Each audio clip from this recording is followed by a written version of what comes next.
Bonjour et bienvenue à cette 6e capsule portant sur la vente d'entreprise. Mon nom est François Saint-Arnaud et je suis un expert en vente et achat d'entreprise.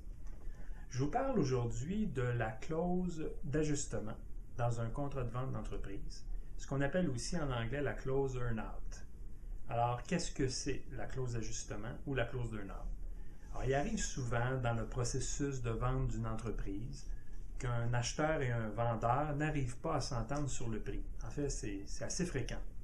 Je vous donne un exemple où le vendeur veut vendre 2 millions son entreprise, il pense que c'est le prix de son entreprise, c'est ce qu'elle vaut, et l'acheteur de son côté dit au vendeur, bien moi je pense que ça vaut 1,8 million par exemple, parce que j'ai regardé les résultats passés de ton entreprise, et selon les multiples de cette industrie-là, j'arrive à une valeur d'1,8 million.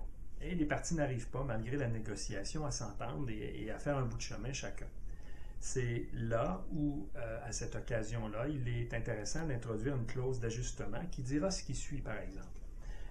On pourra dire, le vendeur pourra dire, ben moi je pense que les ventes de cette année en cours, qui n'est pas complétée, et de l'année prochaine seront très bonnes, alors je pense que ça vaut plus que ce que tu es prêt, toi, comme acheteur, à offrir.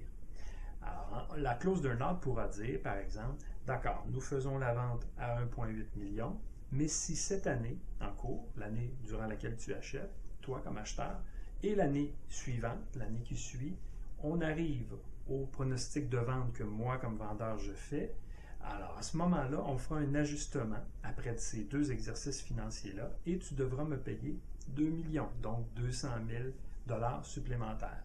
Par contre, si ces ventes-là, ces objectifs de vente-là ne sont pas au rendez-vous, bien, on ne fera pas cet ajustement de 200 000 $ après deux exercices financiers.